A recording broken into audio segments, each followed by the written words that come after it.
आइए आज हम एक नया टॉपिक सीखने की कोशिश करते हैं जिस टॉपिक का नाम है ऑप्टिक्स।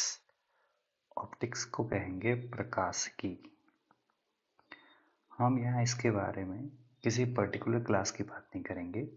यह हमारा एक बेसिक नॉलेज होगा जिससे हम ये जान पाएंगे कि ऑप्टिक्स और लाइट कैसे बिहेव करती है। तो सबसे पहले ऑप्टिक्स क्या होता है इसके बारे में जानने की कोशिश करते हैं। ऑप्टिक्स का मतलब होता है ये हमें जो लाइट है उसके नेचर के बारे में और उसके गुण जो प्रॉपर्टीज होते हैं, नेचर जो होता है उसके बारे में बताता है ऑप्टिक्स। या जिस ब्रांच के अंतर्गत हम लाइट के नेचर और उसकी प्रॉपर्टीज का स्टडी या अध्ययन करते हैं वो ऑप्टिक्स कहलाती है। अब बात आती है लाइट है क्या चीज। लाइट एक प्रकार की एनर्जी है। एनर्जी यानी ऊर्जा है। लेकिन किस तरह की ऊर्जा है भैया? हम इसके दूसरे शब्द में कह सकते हैं एनर्जी तो है ही, साथ ही साथ ये एक प्रकार की इलेक्ट्रोमैग्नेटिक वेव भी होती है। इलेक्ट्रोमैग्नेटिक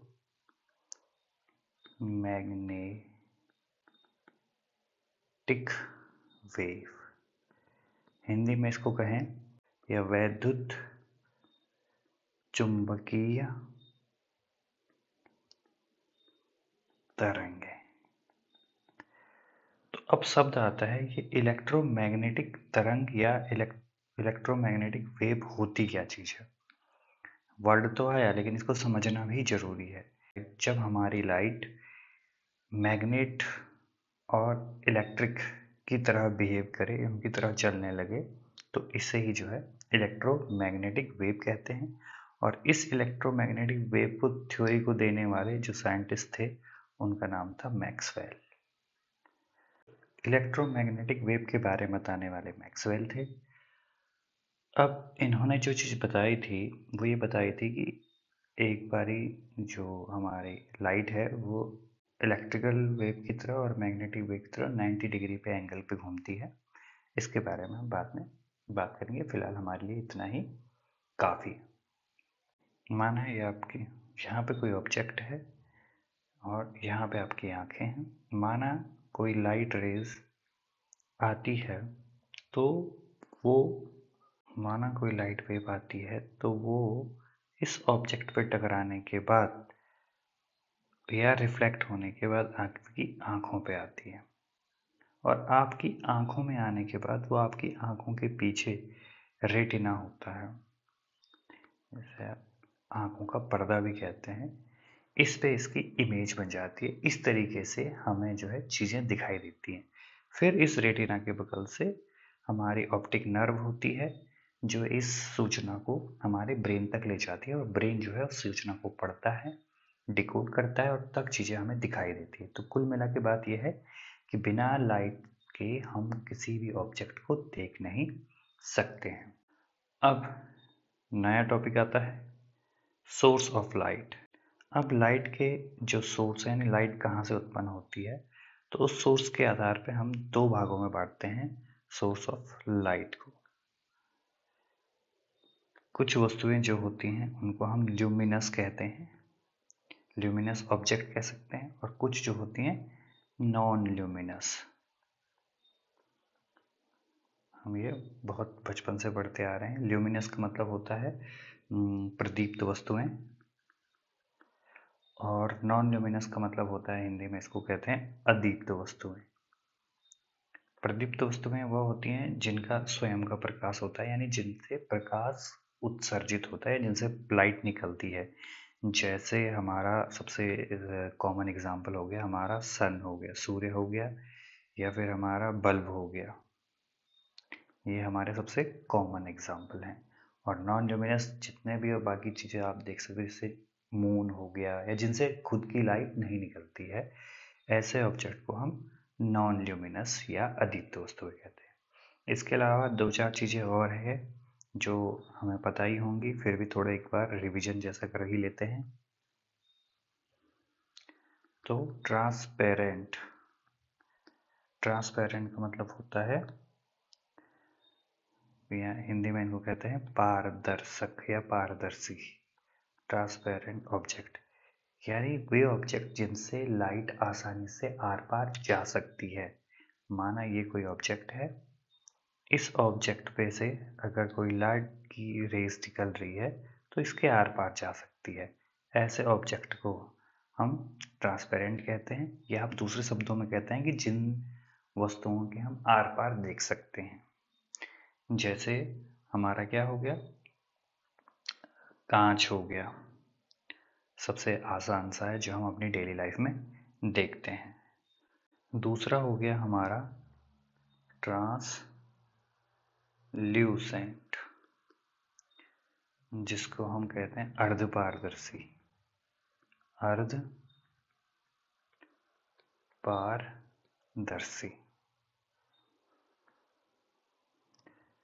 अर्धपारदर्शी का मतलब होता है कि माना ये फिर से कोई हमने ऑब्जेक्ट लिया और इस ऑब्जेक्ट पे अगर हम लाइट रेज गुजारें तो कुछ हिस्सा तो ये गुजरने देता है, कुछ लाइट किरणों को गुजरने देगा, लेकिन कुछ को जो है नहीं गुजरने देगा। यानी आधी लाइट उधर जाएगी और आधी नहीं जा पाएगी। हम ऐसे कह सकते हैं कि जिससे हम वस्तुओं को धुंधला देख पाते हैं। तो ऐसी चीज़ें होती हैं, और इसका सिंपल सा एग्जांपल है, जब आप पढ़ रहे होते हैं, गलती से आपकी कॉपी में या आपकी बुक में हल्का सा तेल गिर जाए तो आप देख पाते हैं कि उस तेल गिरने के बाद जहाँ पे भी कागज पे वो तेल गिरा हुआ है उससे हमें आर पार की हल्की हल्की चीज़ें दिखाई देती हैं, धुंधली चीज़ें दिखाई देती हैं। तो इसे कहते हैं ट्रांसल्यूसेंट। तीसरा हमारा हो गया ओपेक या अपारदर्शी। ऐसी वस्तुएं या ऐसे ऑब्जेक्ट जिनसे लाइट किसी भी, माना ये कोई ऑब्जेक्ट है, फिर से वही, अगर इससे हम कोई लाइट गुजारने की कोशिश करें, कोई लाइट रेज, तो ये इसके आर पार बिल्कुल भी नहीं जा पाएगा। तो ऐसे ऑब्जेक्ट को हम ओपेक या अपारदर्शी कहते हैं। दूसरे शब्दों में हम देखें कि जिनसे हम आर पार बिल्कुल भी नहीं देख पाए। तो हमारी डेली लाइफ में आप जो भी चीज़ें देखते हैं, जैसे चेयर, मेज, टेबल, कुछ भी है, तो उनके आर पार हम नहीं देख पाते हैं।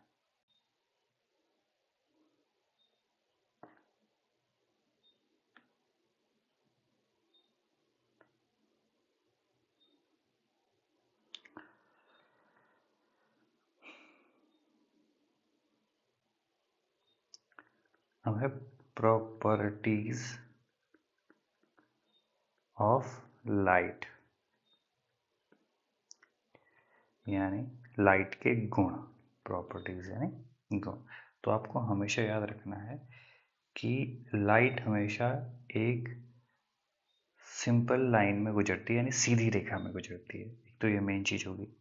ऊपर से इसका ड्यूल नेचर होता है, ये और भी इम्पोर्टेंट है, ये सबसे इम्पोर्टेंट है। इसका नेचर कैसा होता है? ड्यूल नेचर, द्वैत प्रकृति का। यानी ये at the same time wave जैसी भी बिहेव करती है और वेव के साथ साथ पार्टिकल जैसा बिहेव भी करती है।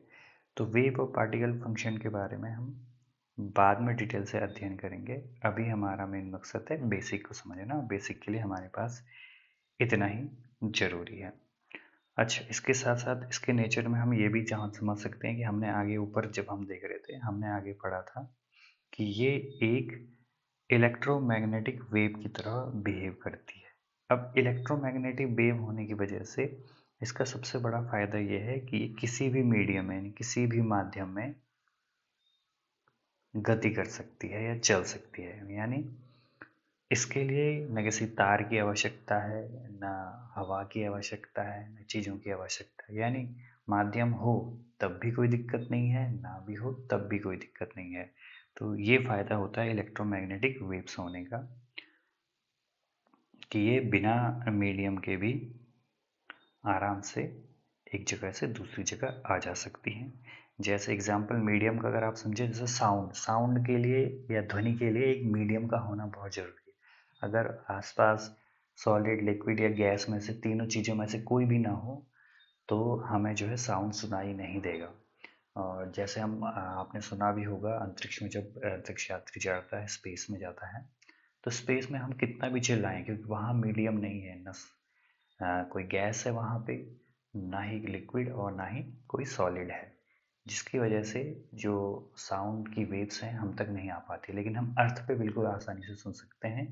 नॉर्मली हम अपनी आवाज़ जो किसी से बात करते हैं तो एयर भी होती है, या फिर हम जब किसी सॉलिड को आवाज़ सॉलिड को बजाते हैं या सॉलिड पे कुछ मारते हैं तो उसकी वजह से भी जो साउंड प्रोड्यूस होती है, और गैस में भी साउंड जो है ट्रैवल कर सकती है और लिक्विड में भी कर सकती है। तो इलेक्ट्रोमैग्नेटिक वेव के साथ ये कोई ज़रूरी चीज़ नहीं है कि मीडियम हो ही हो। तो ये भी है, हमको पता होना चाहिए। अब इसमें हमें एक और चीज़ समझनी आवश्यक है कि जब भी लाइट एक मीडियम से दूसरे मीडियम में जाती है, अभी हमने कहा कि मीडियम ना भी हो तब भी चलेगा, लेकिन अगर है तो किस तरीके से लाइट जो है बिहेव करेगी। तो इसको समझने के लिए एक छोटा सा हम यहाँ पे एग्जाम्पल देख लेते हैं। माना हम कि ये एक कांच का स्लैब है, स्लैब का मतलब कांच का गुटका है, कांच है जो भी है। तो जब इस पे कोई लाइट जाती है तो एयर से जो गई लाइट हमारे कांच वाले मीडियम में गई, तो कुछ इस तरीके का नेचर देखते हैं आप लोग। तो यहाँ लाइट के साथ कुछ ना कुछ चेंज होता है, तो हमें ये याद रखना है, बाकी हम डिटेल में थोड़ी देर बाद पढ़ेंगे। हमें ये याद रखना है कि जब लाइट एक मीडियम से, माना ये देखो ये एयर वाला मीडियम था और ये क्या था, ग्लास मीडियम, ये एयर मीडियम ग्लास मीडियम। तो एक मीडियम से जब लाइट जो है एयर से ग्लास में जाती है तो कुछ ना कुछ इसमें चेंज तो आता ही आता होगा, ये सिंपल सी बात है।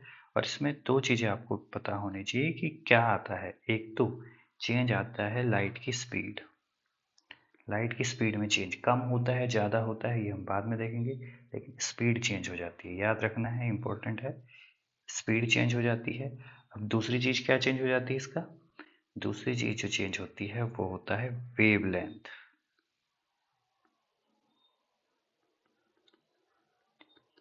वेव लेंथ, इसको हिंदी में कहते हैं तरंग दैर्ध्य। अब भाई ये तरंग दैर्ध्य शब्द क्या है, ठीक है, स्पीड तो हमें समझ में आ गई कि स्पीड क्या चीज़ होती है।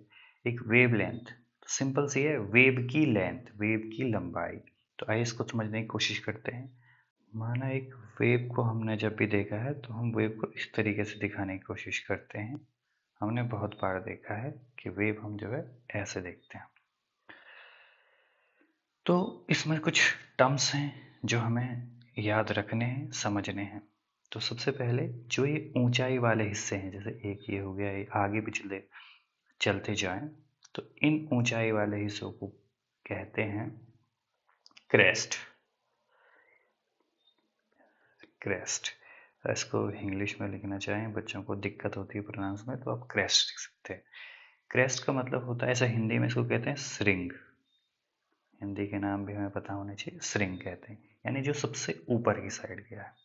अब जब जो सबसे ऊपर गया है तो सबसे नीचे भी आया ही है कोई हिस्सा, तो ये वाला हिस्सा सबसे नीचे आए हैं, तो ऐसे आगे भी आते जाएंगे। तो इन नीचे वाले हिस्सों को कहते हैं ट्रफ। ट्रफ, इसको प्रोनाउंस करेंगे तो ऐसे कर सकते हैं, इसको प्रोनाउंस करेंगे तो ऐसे कर सकते हैं, और इसको हिंदी में कहते हैं गर्त। तो किसी भी वेव में या तो सबसे ऊंचा वाला पॉइंट होगा जिसको क्रेस्ट कहते हैं, या जो सबसे नीचे वाला पॉइंट होगा जिसको ट्रफ कहते हैं या गर्त कहते हैं।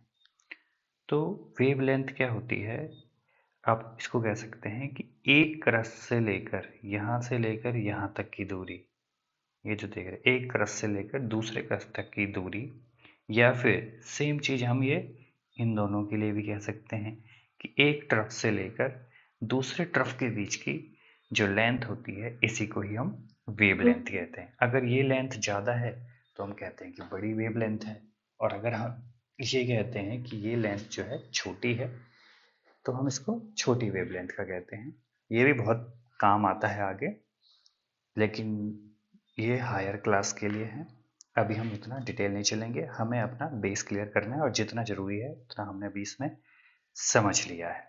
अब जब हमने यहाँ पे स्पीड ऑफ लाइट की बात कर ही दी है, तो 2-4 चीज़ें हैं जिनमें हमें याद होनी चाहिए लाइट की स्पीड कितनी होती है। जैसे कि जब कहीं पे भी एयर ना हो, मतलब हवा ना हो, जैसे स्पेस में, तो उस टाइम पे निर्वात कह सकते हैं। जहाँ पे बिल्कुल भी हवा ना हो, उस जगह पे जो लाइट की स्पीड होती है वो होती है 3 × 10⁸ मीटर पर सेकेंड। यानी 1 सेकेंड में 3 × 10⁸ यानी 3 के पीछे 8 जीरो अगर आप लगा दें तो उतनी स्पीड होती है लाइट की। और दूसरी जो चीज़ आपको याद करनी है इसमें, एक तो ये निर्वात वाला हो गया, और वाटर यानी जल में भी कितनी होती है ये हमें नॉर्मली पता हो जाना चाहिए। तो 2.25 × 10⁸ मीटर पर सेकेंड। तो इनको याद करने में कोई ज़्यादा दिक्कत नहीं है। और तीसरी जो है, हम ग्लास की बात कर रहे हैं, कांच की बात कर रहे हैं, तो इसका भी हम थोड़ा देख लेते हैं। 2 × 10⁸ मीटर पर सेकेंड, ये तीनों लगभग एक जैसे ही, एक 3 है, एक है 2.25 और दूसरा है 2। जब इतनी बात कर ही ली है तो हम ये भी देख लेते हैं कि सन से पृथ्वी तक, अर्थ तक लाइट को पहुंचने में 8 मिनट एंड 19 सेकेंड का टाइम लग जाता है, सन टू अर्थ, सन से अर्थ तक पहुंचने में।